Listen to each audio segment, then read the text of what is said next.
Hi everyone. In 2019, Japanese chaired the G20 summit, in which population aging was added to the list of global risk, which needed attention for the future.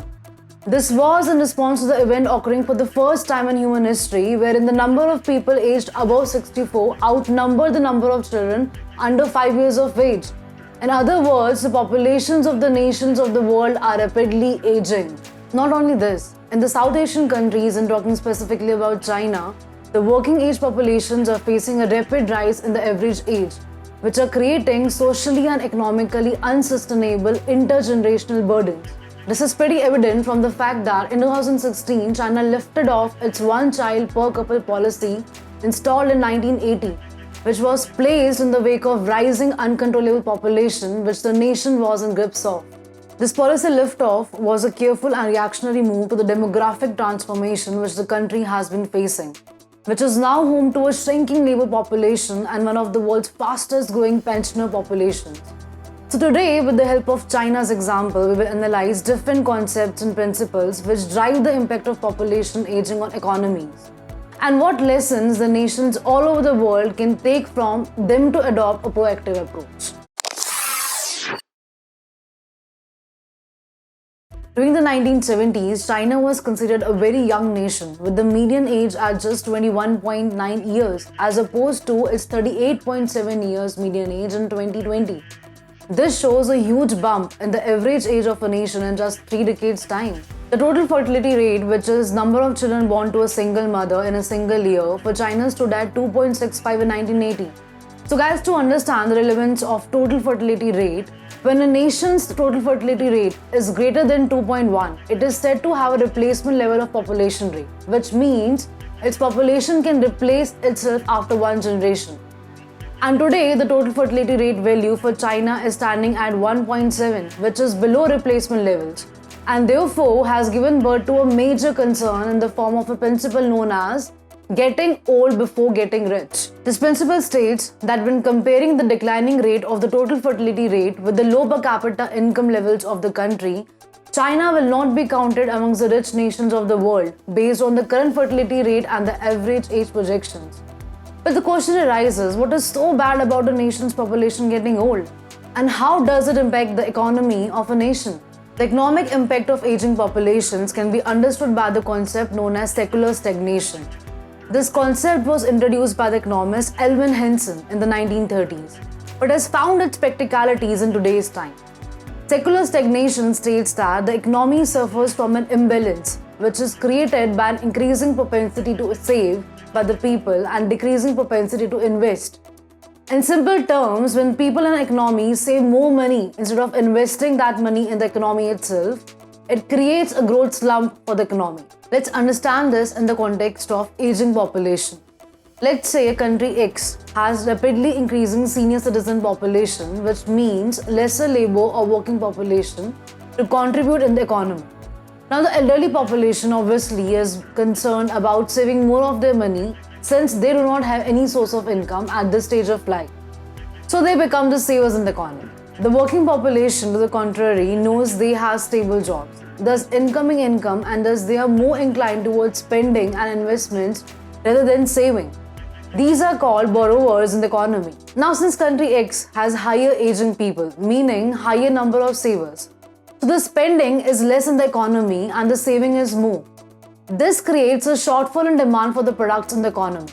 This, as a result, for a loan-giving market becomes a borrower's market and creates a secular stagnation. In such a market, the interest rates will fall to encourage more borrowing and to discourage savings. But this lower demand for products and borrowings will create a growth slump in the economy. On the other hand, when country X will have higher younger population or borrowers, this will tend to drive the demand of products more than the savings. Now, in order to meet the demands of the borrowers and encourage the savers to create more demand, the interest rates will be increasing, which will create a savers market. But for the savers market to be stable, the population has to be steadily growing, with aging having lesser and lesser impact. So now we know how aging population can affect a country's economic growth. But the bigger question arises, what should a nation do to counter this aging population scenario? Aging population is not always a bad thing for a nation's economy, provided the nation is able to understand that it could turn into an issue. and is thus willing to instead leverage its aging population instead of abandoning it. Let's understand this more intricately. A country's nature in terms of the relation between its population demographics and economic standing can be portrayed with the help of the economic demography matrix, introduced by Johnston. This matrix categorizes each country into 4 economic demographic categories: poor and young, poor and old, rich and young, rich and old. The richness of a country for the matrix definition is based on the GDP per capita income.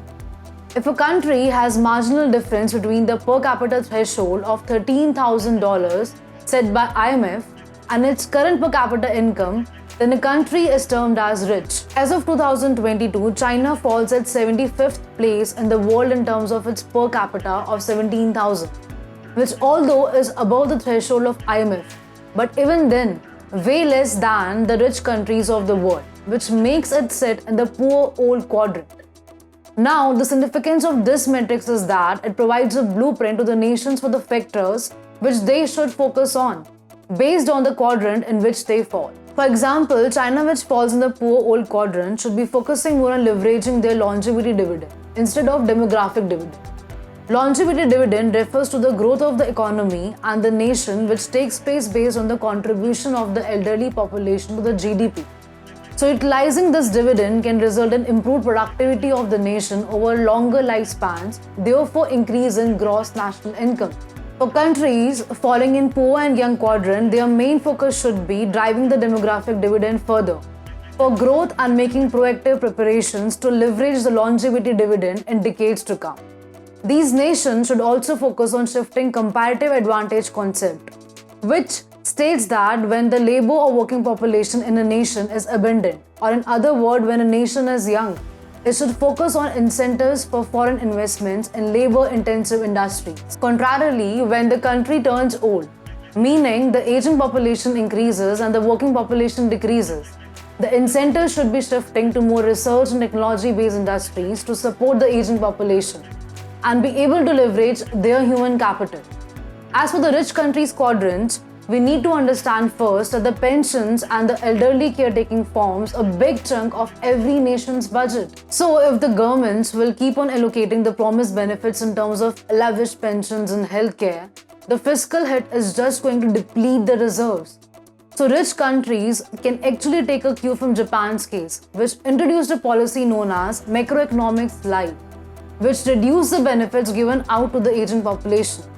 This helps in lowering of taxes and welfare improvements for the future generations, which reduces their economic burden and helps them in contributing towards consumption and thus economic growth.